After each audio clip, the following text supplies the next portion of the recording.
আসসালামু আলাইকুম সম্মানিত ভিউয়ার্স, আপনারা সবাই কেমন আছেন? আশা করি ভালো আছেন।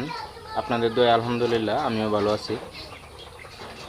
তো বন্ধুরা, আজকে আপনাদের জানাবো যে মুরগি সবুজ পায়খানা কেন করে এবং এই সবুজ পায়খানা মুরগি কোন রোগের লক্ষণ এবং এর সমাধান কি, সম্পূর্ণ থাকছে আজকের আলোচনায়। তো বন্ধুরা, আপনারা ভিডিওটা না টেনে শেষ পর্যন্ত দেখুন। তার আগে একটা ছোট রিকোয়েস্ট আপনাদের কাছে, আমার এই চ্যানেলটি অবশ্যই সাবস্ক্রাইব করে রাখবেন প্লিজ, এবং যারা অলরেডি সাবস্ক্রাইব করে ফেলেছেন তাদেরকে অসংখ্য ধন্যবাদ। তো বন্ধুরা, চলুন তাহলে ভিডিওটা শুরু করি। তো আমি আপনাদের সামনে প্রথমেই আলোচনা করব যে এই সবুজ পায়খানা কেন করে। সবুজ পায়খানা মুরগির গরমের সময় যদি পানির তাপমাত্রা বেশি হয়, অর্থাৎ মুরগির শরীরের তাপমাত্রার চেয়ে পানির তাপমাত্রা যদি 4 থেকে 5 ডিগ্রি বেশি হয়, তবে মুরগি পানি খাওয়া ছেড়ে দেয়, ফলে সবুজ পায়খানা দেখা দিতে পারে। তারপরে হয় কি যে অতিরিক্ত ডিহাইড্রেশন বা পানি শূন্যতার কারণে মুরগি সবুজ পায়খানা করতে পারে। আবার অন্যদিকে দেশি মুরগির ক্ষেত্রে হয় কি, দেশি মুরগি তো মুক্তভাবে পালন করা হয়।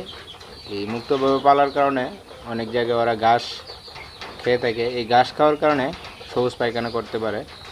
তবে যদি এই দেশি মুরগি ঘাস খাওয়ার ফলে সবুজ পায়খানা করে, তাহলে এটা কোনো সমস্যা না, পায়খানা নিয়ে কোনো চিন্তিত হবেন না। তবে যদি সবুজ পায়খানা পাতলা হয়, সাথে সাদা চুনের মতো পায়খানা থাকে, তাহলে খুব মারাত্মক সমস্যা ধরতে হবে। বন্ধুরা, আপনারা খেয়াল করবেন, পায়খানা যদি একেবারে পাতলা সাথে সাদা চুনা পায়খানা হয়, তাহলে ধরে নেবেন যে মুরগির রানীক্ষেত হয়ে গেছে।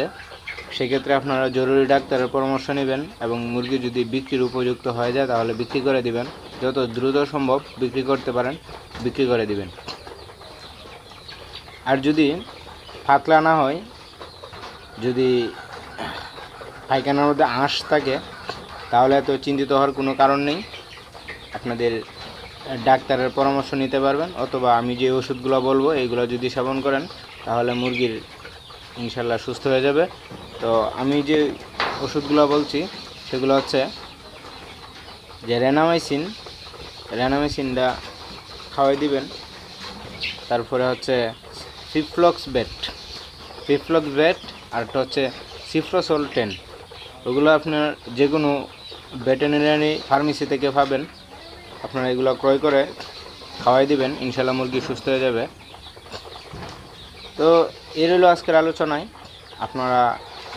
আপনাদের কতটুকু উপকার হয়েছে জানি না, যদি একটু উপকার হয়ে থাকে তাহলে অবশ্যই ভিডিওটাকে একটা লাইক করে রাখবেন, এবং আপনাদের সুন্দর মতামতের আশা করছি। আপনাদের সুন্দর মতামত কমেন্টে জানাবেন। তো আজকে এই পর্যন্তই। আপনারা ভালো থাকবেন, সুস্থ থাকবেন। আল্লাহ হাফেজ।